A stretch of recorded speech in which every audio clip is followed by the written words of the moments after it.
Olá, seja bem-vindo à nossa penúltima leitura do Cântico das Romagens. Nós leremos o conhecidíssimo Salmo 133. Eu creio que um dos mais conhecidos, não somente dentro deste contexto do Cântico das Romagens, mas um dos mais conhecidos salmos da cristandade. Inúmeras vezes ele é usado para introduzir um culto, para falar sobre a preciosidade da comunhão dos santos. E o salmista diz: ó, como é bom e agradável viverem unidos os irmãos. É como óleo precioso sobre a cabeça, o qual desce para a barba de Arão, e desce para a gola de suas vestes. É como o orvalho do Hermon, que desce sobre os montes de Sião. Ali ordena o Senhor a sua bênção e a vida para sempre. Este salmo nos fala de comunhão. O salmista está ativamente participando das festas em Jerusalém e ele percebe que um dos propósitos principais da instituição das festas é exatamente promover ou evidenciar aquilo que é de extrema importância na caminhada, que é a comunhão fraterna. Ele percebe que todos estão voltados para um único objetivo, para glorificar, adorar ao Senhor, e que por estarem unidos num só propósito, suas almas são identificadas. E eles começam a perceber que a comunhão que há entre eles, os peregrinos, e Deus, se estende para todos os que ali estão também em comunhão. E assim a comunhão fraterna se torna uma evidência da comunhão com o Pai, da comunhão com Deus. Quando nós trazemos isso para a realidade cristã, nós dizemos que esta comunhão, a comunhão fraterna dos irmãos em Cristo, é um reflexo, é uma manifestação, é como se fosse uma própria emanação da comunhão eterna que há entre o Pai, Filho e Espírito Santo. E por esta razão, ela é boa e agradável. O primeiro versículo é uma exclamação. Ele diz assim: ó, como é bom e agradável viverem unidos os irmãos. Ele está admirado, está impressionado com a bondade e a agradabilidade daquilo que está acontecendo. Ele se percebe sendo abençoado, entende que aquilo que está acontecendo durante o desenvolvimento da festa, mais do que as atividades que estão sendo desenvolvidas, a comunhão que está sendo desenvolvida, que está crescendo, que está tomando forma diante deles, isto é para ele algo bom e agradável. A palavra bom é tov, que é o mesmo termo usado quando Deus vai criando todas as coisas em Gênesis capítulo 1, e dizendo que é bom. Bom é aquilo que é adequado ao seu propósito, à sua finalidade. Então, a comunhão, ela é boa porque ela produz o seu resultado. Ela produz vida. Ela produz naquele que participa da comunhão força, graça, condições para permanecer nesta caminhada rumo a Deus. E é também agradável. Shevat significa aquilo que traz um senso de agradabilidade, ou seja, você olha para aquilo e aquilo lhe traz uma boa sensação, causa em você uma boa impressão. Ele está dizendo, a comunhão é assim, é boa, é agradável, ela alcança o seu objetivo e produz em nós essa sensação maravilhosa de pertencer, de estar envolvido em algo maior do que nós. Essa é a ideia de agradabilidade. E ele está vivendo esta comunhão intensa durante as festividades.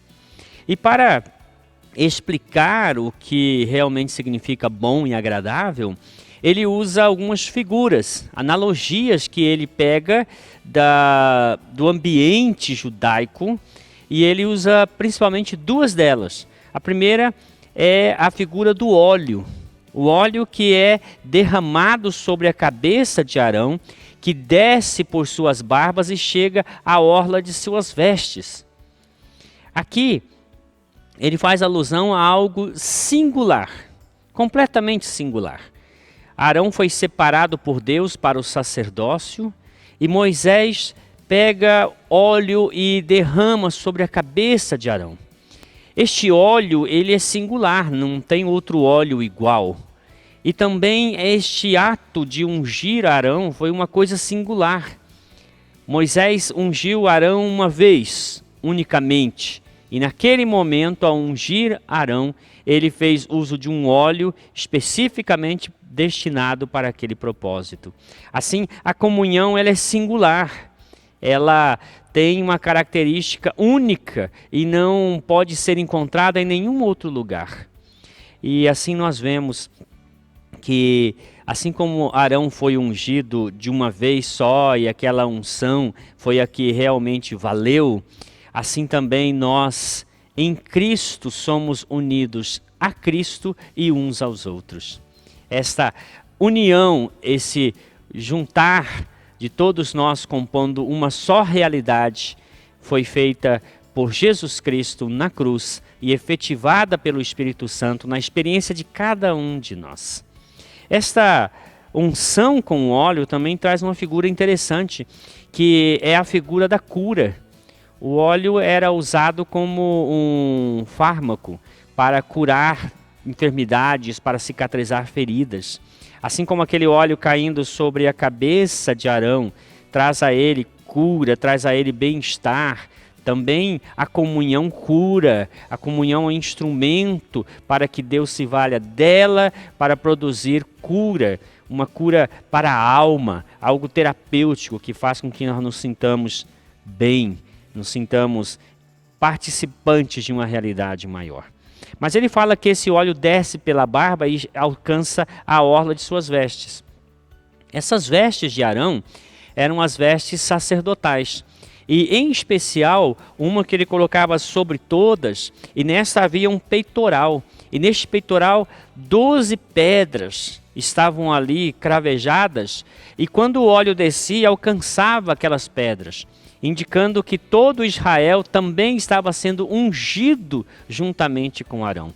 E todos eles unidos nesta única unção, todos eles ungidos no momento em que Arão também é ungido por Moisés. Aqui tem uma figura fantástica desta união, de estarmos todos debaixo de uma mesma experiência, de uma mesma realidade, unidos por um só Espírito. O óleo faz referência ao Espírito Santo que nos une em Cristo, fazendo de nós um só corpo, fazendo de nós uma realidade onde a comunhão é algo tão natural porque está relacionada ao propósito de Deus. A segunda figura é o orvalho do Hermon. Esta figura é uma figura que vem do contexto geográfico, nós precisamos entender um pouco isso. O Monte Hermon é um monte muito alto, ele fica no norte de Israel, nas terras que outrora pertencia à tribo de Dan. Aqui esse salmo certamente foi produzido na era davídica, porque depois de Salomão, no reinado de Roboão, as tribos se dividiram e então já a tribo de Dan, pertencente ao norte, não participava mais das festas em Jerusalém. Este Monte Hermon é um monte muito alto e sobre ele tem neve. E ao anoitecer, com o derretimento da neve, desce um orvalho denso que rega a terra a uma extensão considerável. Então, no sopé do Monte Hermon, tudo é muito verde, tudo é muito vivo, tudo é muito viçoso. E ali tem vida. O deserto, depois desse espaço, é um contraste imenso com este lugar onde está cheio de vida por causa do orvalho de Hermon. Mas é interessante que ele fala que esse orvalho desce sobre os montes de Sião. Olha, isso realmente não está falando literal. Não pode acontecer. Os montes de Sião estão em Jerusalém e o Hermon está muito distante. Quase 300 quilômetros de distância. Então, o que acontece? ele está se referindo às geleiras que derretem e formam o Rio Jordão. O Rio Jordão, ele então tem a sua origem no sopé do Hermon, e as suas águas descem passando pelo Mar da Galileia e descem então até o Mar Morto. São essas águas que passam a leste de Jerusalém que ele faz alusão como se essas águas chegassem até Sião. Mas é claro que figuradamente ele está falando do templo. Os montes aqui, num dos montes, exatamente é o monte onde está o templo. Porque as nações, as tribos vêm para Jerusalém, e ali em Jerusalém é que o Senhor ordena duas coisas que são essenciais para a comunhão, que é a sua bênção e a vida para sempre. Quando eles terminavam as atividades, o sacerdote ia adiante e os abençoava, dizendo: o Senhor te abençoe, te guarde, o Senhor faça resplandecer o rosto dele sobre você e tenha misericórdia de você, o Senhor erga a sua face e te dê a paz. Então, aí está a bênção, a graça de Deus de abençoar o seu povo, fazer com que o seu povo seja próspero em tudo o que fizer, mas também a vida. A vida, porque é dali na comunhão que aqueles peregrinos encontram a vida que vem de Deus e os alcança quando estão unidos num só propósito de glorificar a Deus através da adoração que se realiza no templo. Então nós podemos ver aqui que a comunhão, ela é boa, ela é agradável, ela é singular, ela é saradora, ela é terapêutica e ela também é abençoada e vital. Ela traz vida, ela traz bênção. É por isso que nós devemos buscar constantemente, conscientemente, manter a nossa comunhão fraterna. Buscar cuidar uns dos outros, amar verdadeiramente, abraçar, estar junto, para que nós possamos, assim, um fortalecer o outro. E aí então o Senhor ordenar na comunhão dos santos a sua bênção e a sua vida para sempre. Esse é o meu desejo, isto é com certeza o que Deus deseja também para todos nós. Que Deus assim nos abençoe.